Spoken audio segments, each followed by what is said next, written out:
Hello, and today I thought I would do something totally different and show you my carabiner collection. Um, uh, just to get this, clear right away. Disclaimer time: I am not an expert. I don't climb. I don't alpine. I don't spelunk. Really, I have no real reason for needing any of these. I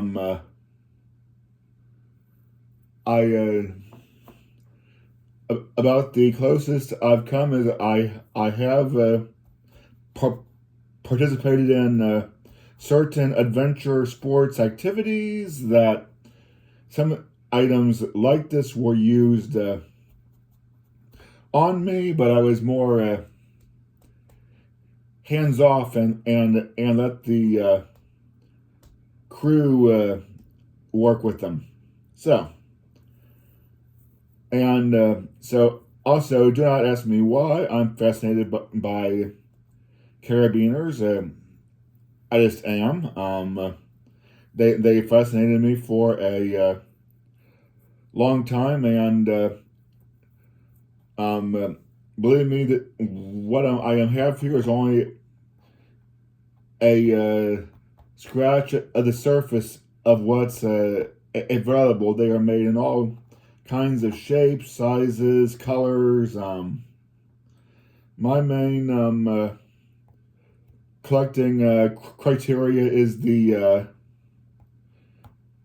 gate mechanism, and that's what the mechanics of them. So, of course, how did these get from being a sporting good or a rescue good or a something used on a work site to being in the mainstream? Probably guys like this. You've probably seen them all over. You probably gotten them at fairs, festivals, trade shows, conventions, giveaway items. They're handy key rings. They usually have the advertiser's name on one side, and for a long time these would be boldly stamped "not for climbing" on the back. I'm guessing maybe we as a country have gotten past the point where people may confuse these with a actual sporting device. Oh wait, there it is, right on the gate. Not for climbing. It's barely visible. But yeah, there's no real lock to it. It just opens, closes. Yeah. Evidently, carabiner is just German for snap hook. You can see where it gets that. It's a hook. And it snaps shut.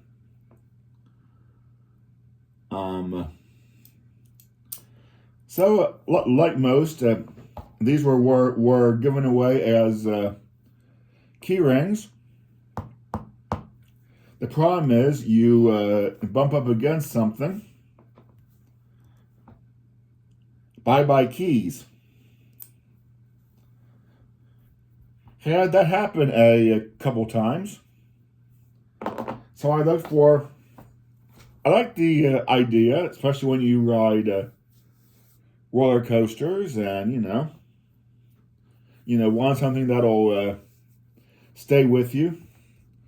So that I found this guy. It's a little bit, just a tad larger.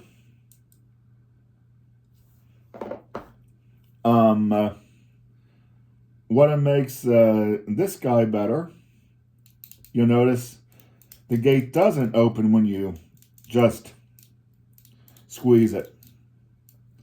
Instead, it has this sleeve on it. Give it 1/4 turn, then you can push open. And what's neat, when you release, it resets itself. So you don't have to remember, did I close that? In this case, I do find it unfortunate they used red for the inner gate, because usually red means something's wrong. But you can see it's pretty simple. The rivet that holds the gate together acts as a guide, so you can't turn it too far. And then there must be a spring mechanism that brings it back. I also see when it's locked, there is a notch in the sleeve that is not aligned to the front. When you bring it around, now your nose is exposed, which means you can push in. And also getting it up, you actually get the actual make and model number and an actual strength rating. So this one is a 1233, meaning it can supposedly withstand a force of 12 kilonewtons this way, 3 that way, or 3 if the gate's open. A kilonewton is 225 pounds, so yeah. Remember that's pounds of force. When you are falling, yeah, you have to factor acceleration into that, so that's why you need a number much higher than your weight. And I'll tell you, 12's not it. At least 12 is not the recommended standard, and this guy's manual says, again, not for climbing. It says it's good for gear bags, accessories. You can get away with using these on like a hammock or a porch swing. Again, because in cases, should it fail, you are falling maybe 2-3 feet.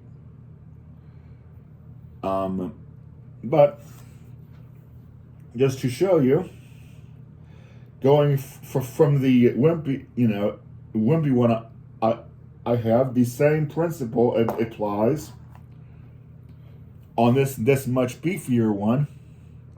This is a steel ANSI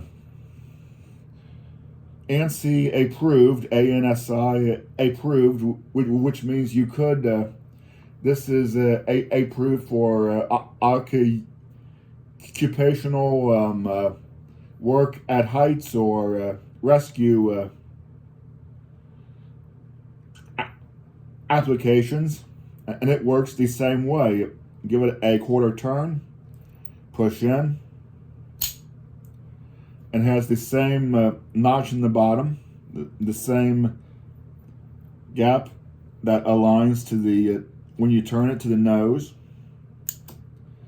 The same design, just beefed way up. Again, this one is solid steel.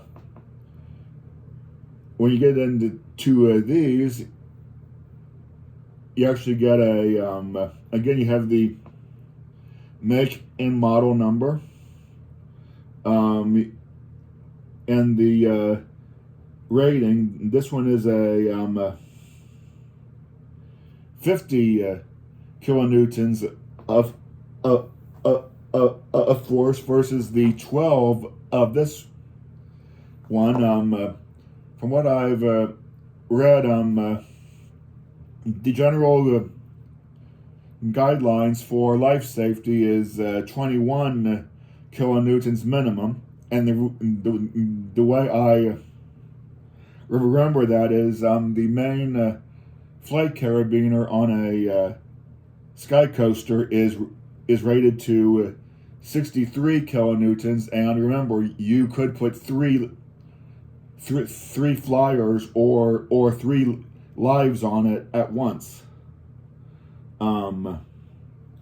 This one will also tell you that it was made in May of 2021.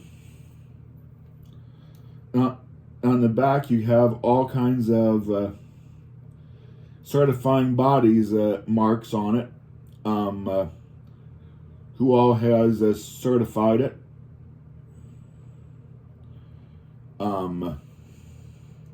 Or what standards that what standards that this one would meet, since it is ANSI approved. They have a peculiar requirement that their standard be stamped into the gate, not the spine. So its standards are actually stamped right into the gate. It's kind of hard to read now. It's because it's sort of, dirty. But you have the ANSI standard, the CSA standard, and it also tells you that the gate itself can withstand 3,600 pounds of force on it before it would fail.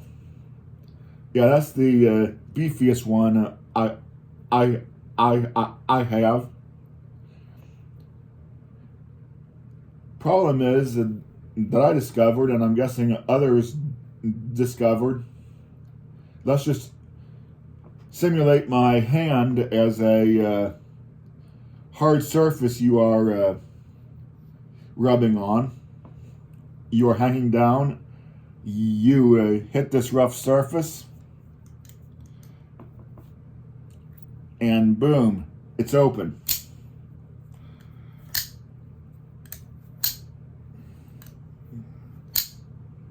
You can do that quite easily. In fact, on this, it's so if you hold it that way, it'll open on its own. It'll twist on its own, and you can. So, I'm obviously not the only person who discovered that this could be a flaw. So they said, okay, we'll add a step to that. Oh, just so you go back a minute, it's a second. So this is a no name, but I mean, you wouldn't expect much out of these. You can get these literally for $3 for $1 off of Amazon. This guy is a Frescaro. That's a RK Safety Spider Guard. And this one,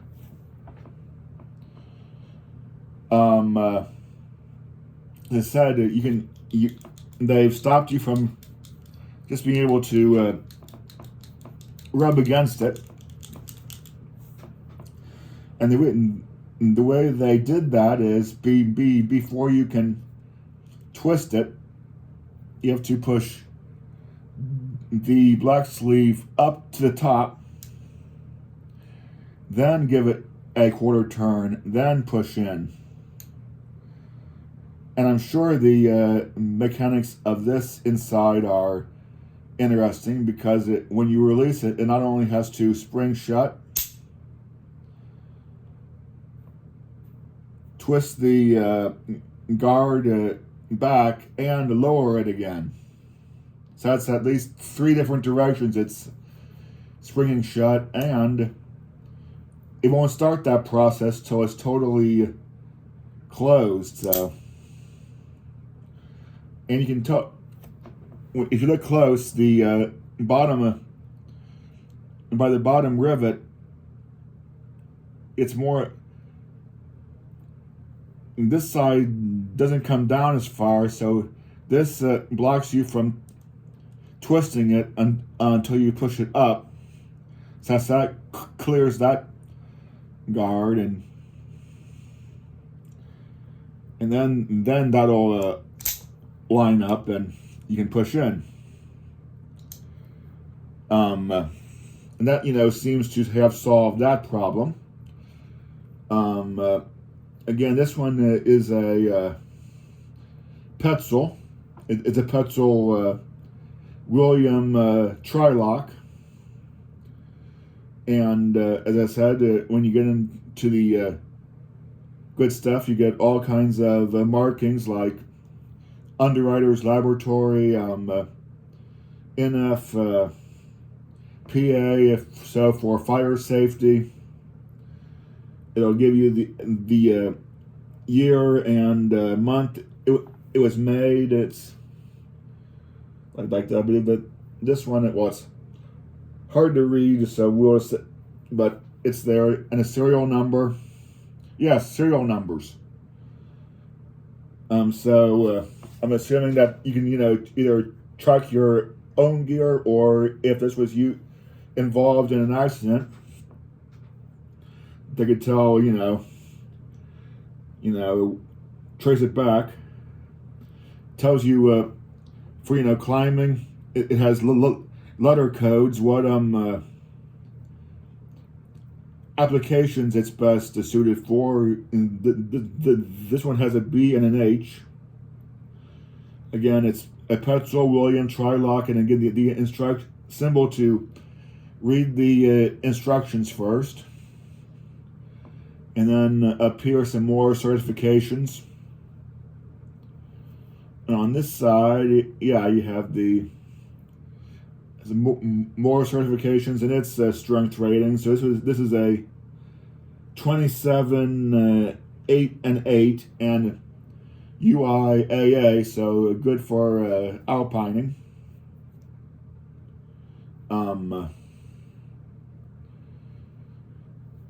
As I said, it has the symbol. It's funny, complicated stuff that you would like a manual for. You don't get manuals anymore with stuff. They just send you the item and you figure it out. These guys usually come with a pretty thick manual, mind you. Most of that is written in 10 different languages, and most of it is all kinds of safety warnings about what not to do, but it does tell you how to read all these certifications and markings on it, how to operate the gate, how to its correct and incorrect ways of using it, what to look for before using it, how to inspect it, warnings not to modify it, mark it, anything like that. But more importantly, the one that probably leads to gear fear, the friendly warning that activities that would involve this equipment is inherently dangerous, showing be used by a competent person or under the direct supervision of a competent person.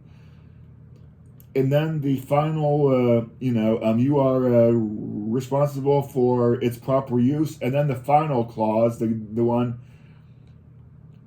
even if you use this gear correctly and the gear performs correctly, they can't guarantee you know, yeah. So anyway, that's the one common locking mechanism. Another that's been around, probably the one that's at least the one that I always thought was more traditional, is to have a sleeve on the gate that acts like a giant screw. Like now, well, yeah, bad example, Dave, but now it's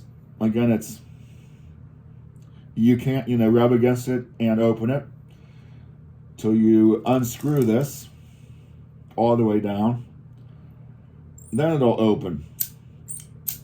Of course, the danger there is you have to be conscious to always re-tighten that all the way back up, and I'm kind of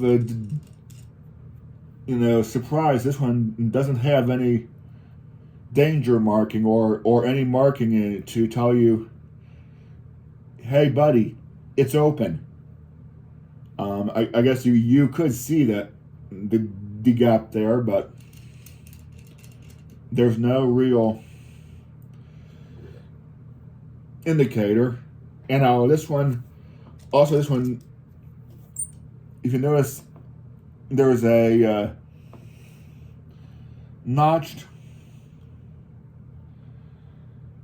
gap in the nose that and there's a little bar inside the gate that engages in there. But now I've heard that's a bad idea, because that can snag ropes, webbing. So this one's probably a older, out of date model. It does have a manufacturer. Looks like maybe Kamal. Their logo, rated 25, 15, well, no.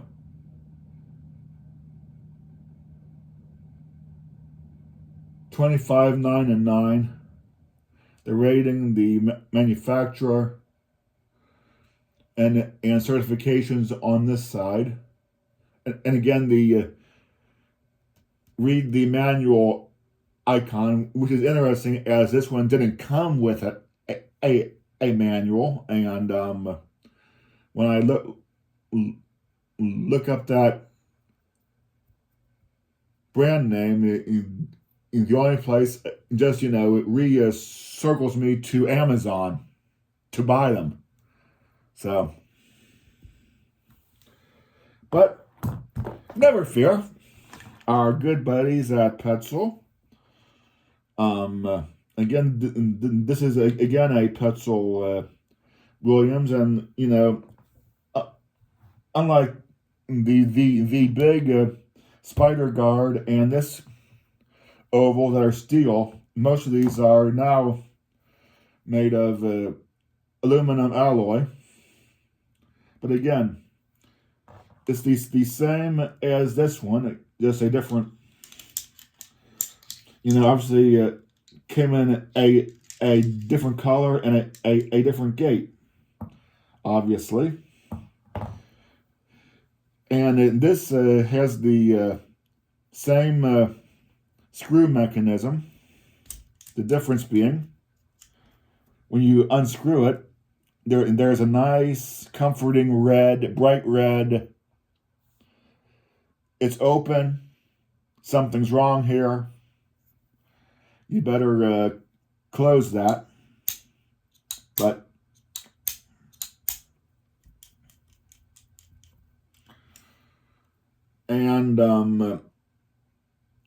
all of the same markings as the other William, with the interesting exception that this one has added a UKCA certification that the other two Williams don't have. Now, this one was made in 23, and these two were made in 22, so maybe that's a new certification or standard. So, you're going, okay, you have 3 more there, so obviously you have 4 more there. So obviously there's something different, since you said they're all different. Okay, I covered the normal twist lock, the twist lock, the triple or triact lock, the screw lock. The other method that they come up with, and again, this is another Petzl Williams, and according to their manual, these come from France, but this is their they call it it's labeled BL, and I've heard button lock, ball lock, bubble lock, but it looks like a triple lock, but it won't turn. You can't push it up and down, as the name would suggest. There's a green button here, and when you press that in, now you can rotate the sleeve and open the gate. And again, it resets on its own.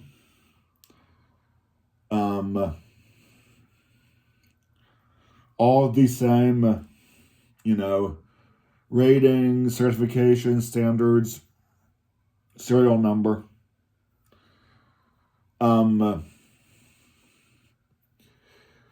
This guy of the gate types was the hardest one for me to find. So I guess this isn't the common way of doing things, and again, for anybody who watches this that actually is into climbing or alpining or uses this stuff and can fill in the blanks for me, comment section down below.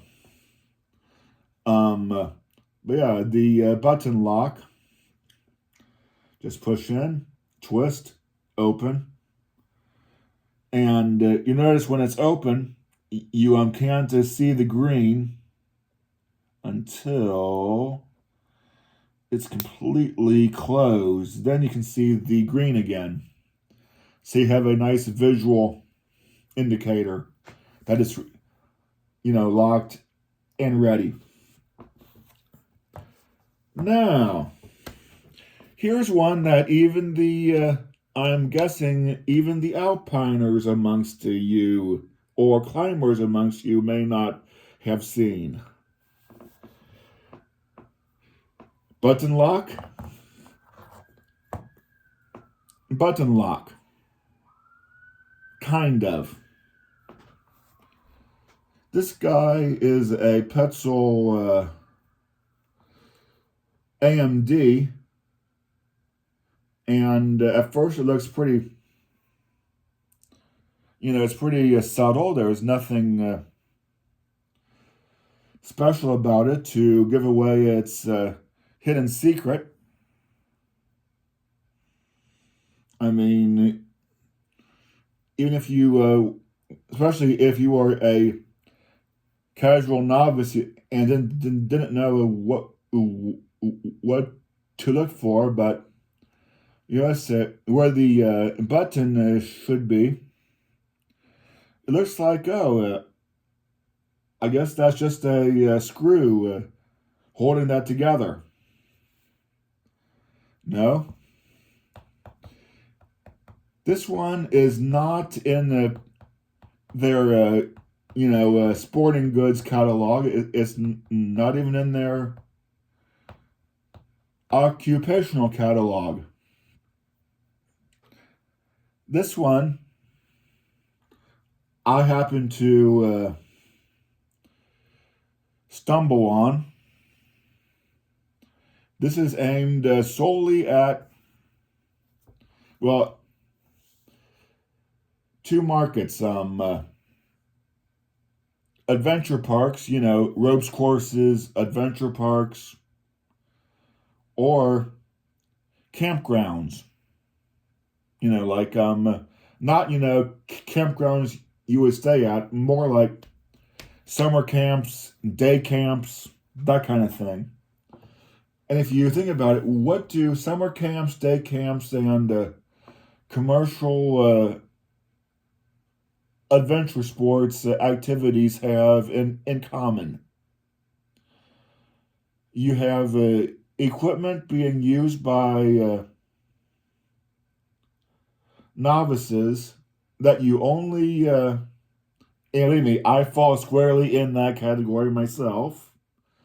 That the only thing you know about them is that they were willing to purchase a ticket or pay camp dues for their children.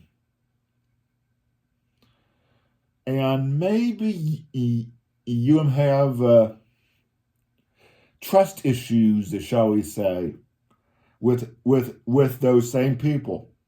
Yeah, you wanted to put them up on your high ropes course or whatever, but you may have a group of 16 people you're watching, and what if Curious George goes, yeah, that's how does this? Yeah. Suddenly you're, and then they go, oh, I can take this off the lifeline. Not knowing that it's, you know, a danger. Or you may have somebody, yeah, with a intentionally with a death wish, or somebody who just accidentally. So, how do you stop that from happening? You make it where the user can't open the gate. You notice that I set this next to it. This little spike on a key ring.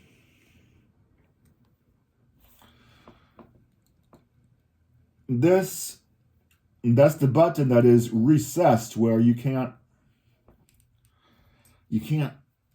press the button normally. With this, you can press it. And now you can open it like any other button lock carabiner. And you can visually see that it locks when the recess button appears. It's even more subtle. Again, I just acquired one of these, for my collection. So when you buy one, you get the crude bent wire tool to open it. When you buy these in bulk, there's actually a special glove that has a tool release tool built right into the thumb. So the person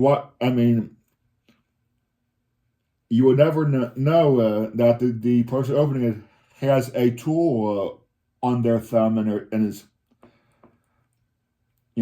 opening. But I mean, yeah, I mean anything that's like this peg, anything that's the right size. But the odds of you having something with you like that while you're doing your adventure sporting, especially if you weren't aware of it. But the slick part is, as I said,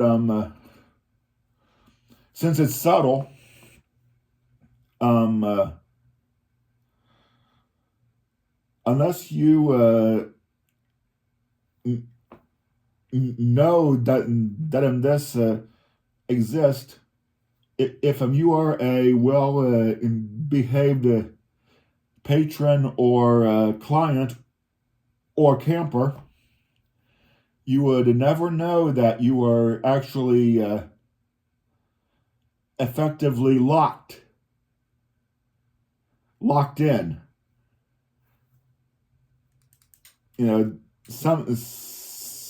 Sometimes the best safeguards are ones that you never, don't even realize are there.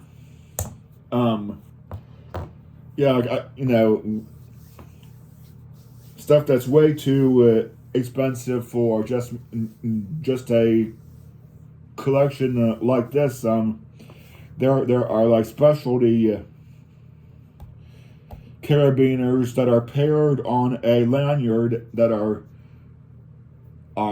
have some sort of smart system where only one can open at a time, and there are special points on your the facility's lifeline that you can only open the gate at those points in the system, and then only one at a time.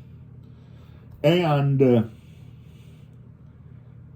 so when you get to that junction, the special gate will let you open the first carabiner, but you won't be able to open the second. So you're still in your two-leg system. You are still connected until you put the first carabiner over on the other side of the junction, and through a special mechanism that varies by company. I think I've heard of them being on two ends of a special two-leg lanyard. Our local zoo has it looks like two carabiners mounted into a rigid hard disk but it's the same principle. Only one can be open at any time. Interestingly, looking again, when I found this Petzl, also in Petzl's Adventure Sports, Adventure Parks Summer Camp catalog, to go with this, they actually make a full body climbing harness that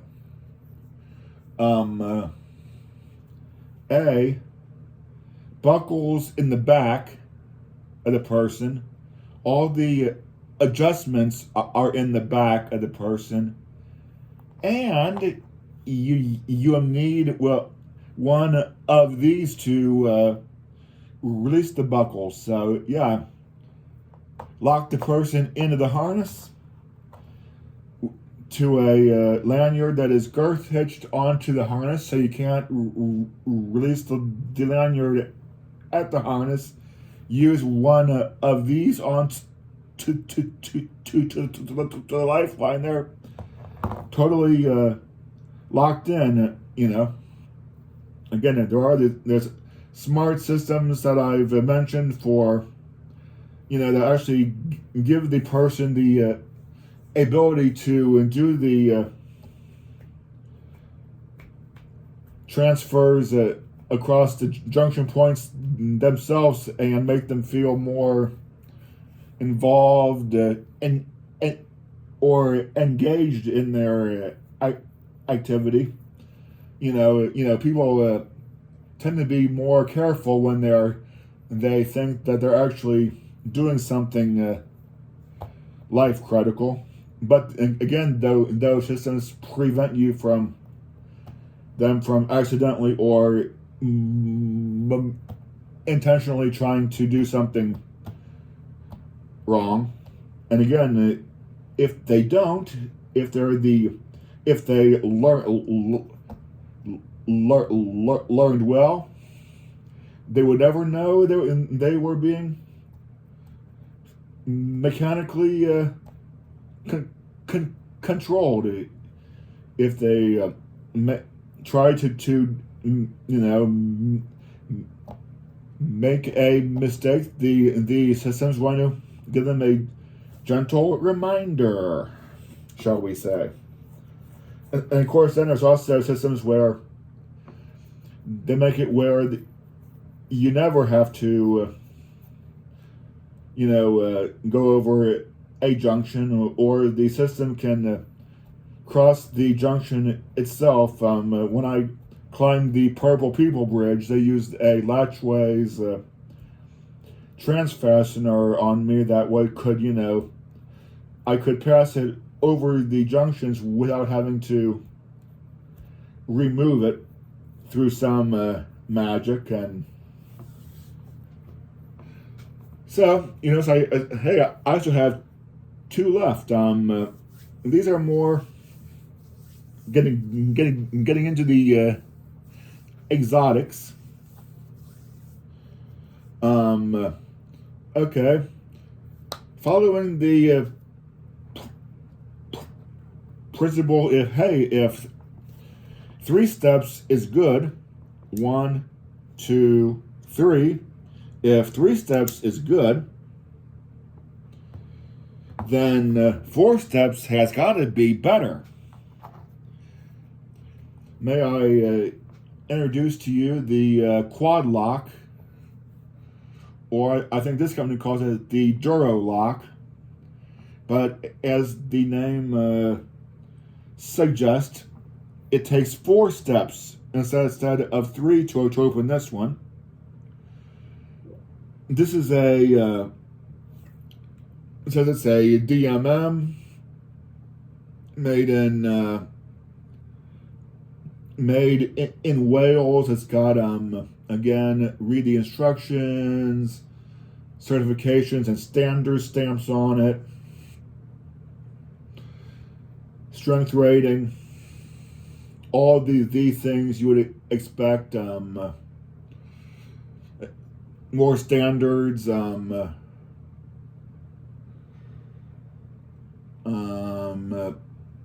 It's a date of manufacturer, a serial number.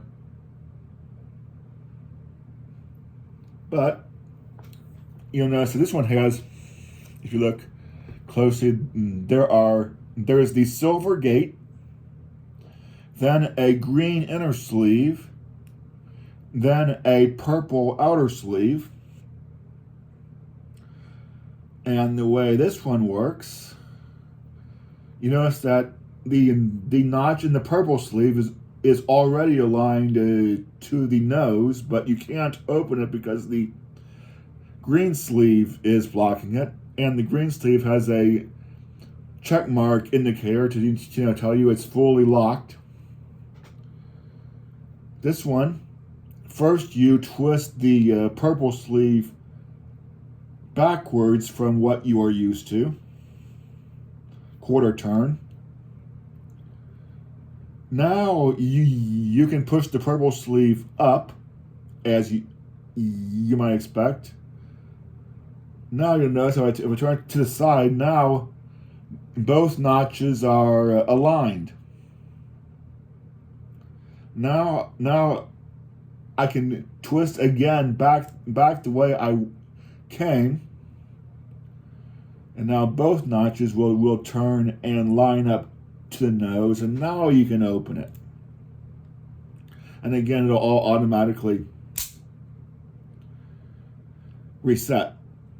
and lock again. In fact, twist, push up. If at any point in twisting it back, I release tension on it, it's the green part will snap back. See, you not only have to twist, push up, keep pressure on it, then turn it back, then push it in. Yeah, at what point are these going to be more like Japanese puzzle boxes? You know, at what point does complex become too complex?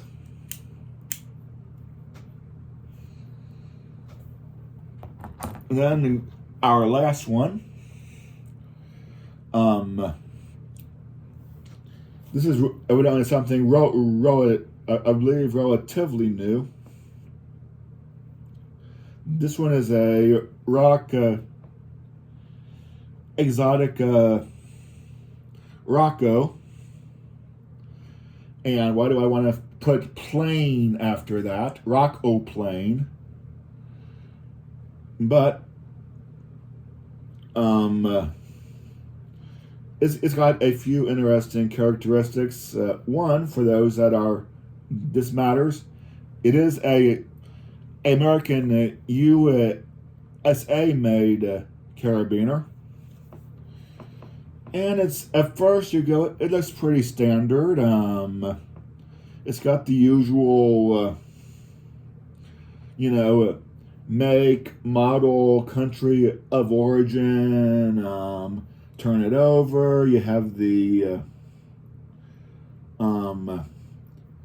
strength rating,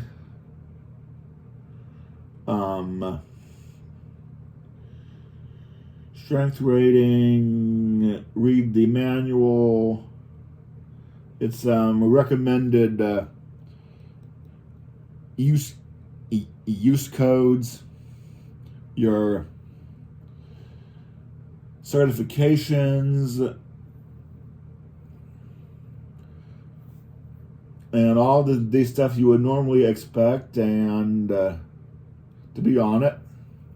And you go, oh, it's a, you would pick this up and go, and looking at it, you'd see you have a nice, it's locked indicator. I like that. That seems to be standard on all the rock exoticas, having a nice big lock symbol when it's fully engaged. And you go and you would look at it. You would look at the trail for the bottom rivet and go, oh, it's just a tri-lock, and it is. You just push up, turn. Push up is 1, turn is 2, push in is 3, and you go, okay, what's so special about that? It's another tri-lock.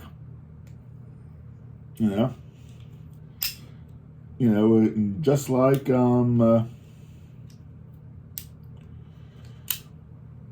up and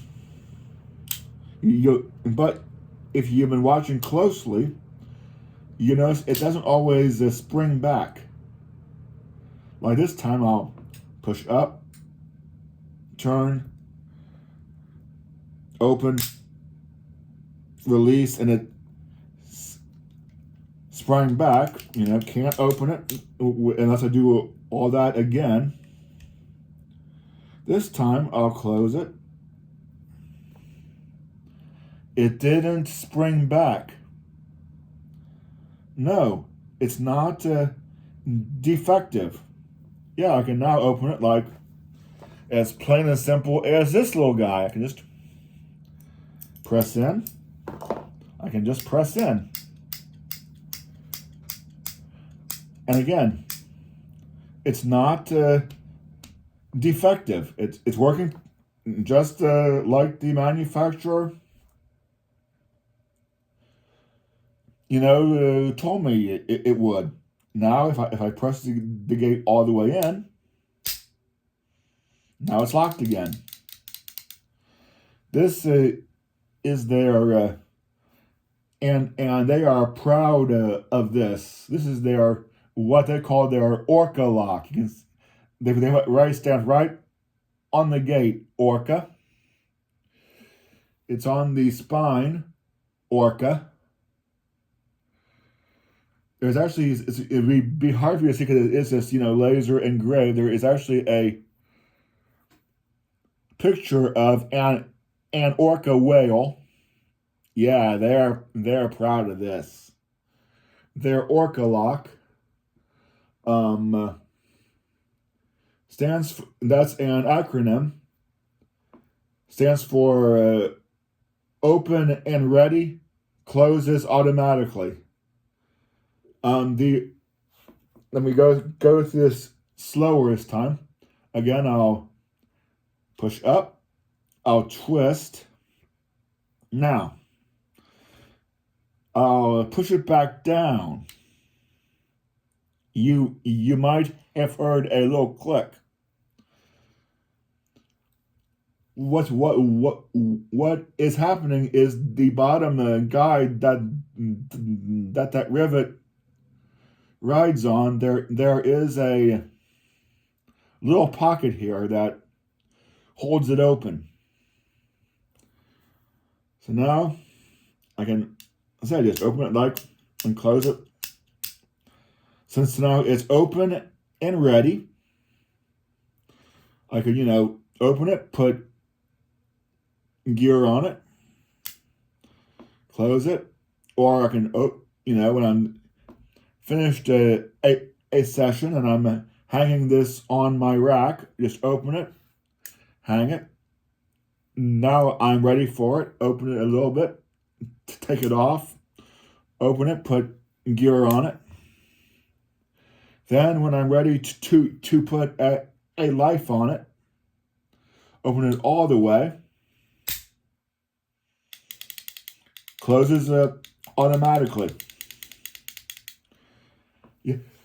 Yeah, I'm still going, that just seems like a bad idea to have a safety feature you can override it, and that's like giving you the dead man switch and the tool to jam through the holes to keep the dead man open, or jumpering a electrical safety pedal or sensor. Yeah, give you the tool, give you a way to totally override all of these safety features built into it. Yeah, again, I mean, I bought all these for, collection novelty purposes, but this one baffles me still. And I'm guessing that even the company's worried because you can see they laser engraved a skull and crossbones right next to the gate. How is that for gear fear? Every time you go to use this, you are looking at a skull and crossbones. Then, for advanced users only. And it's also interesting that the serial number, Petrol makes a big deal of putting the serial number in the indent to protect it from wear. They put the serial number, you have to twist, turn, and now you can read the serial number on it. again, that's just an interesting, yeah. It just can't quite figure out. I mean, I've read the use case. I get it. Like they're saying, if you were using this in a rescue like there are times when you're rigging something, putting gear on, taking gear off, that I don't want to have to deal with futzing with these gates every single time. Or the other use cases, like say you were in a rescue situation and you need to gear up fast. You could have this all preset, and then what, and then again you're in a hurry, just slam it onto your lifeline. That would open it all the way, and then yeah.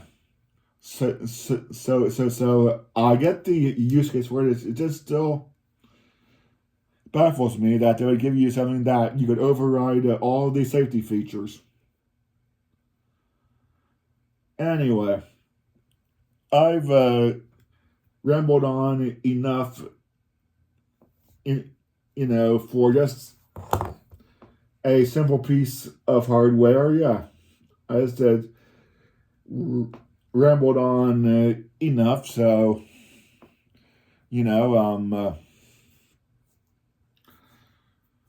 at some point I will introduce you to in video to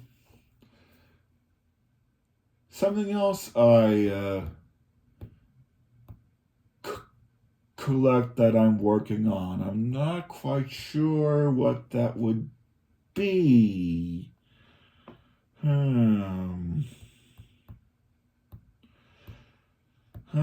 Well, I'm sure we'll figure that all out. But after an hour of talking, the pause that refreshes. Catch you sometime later.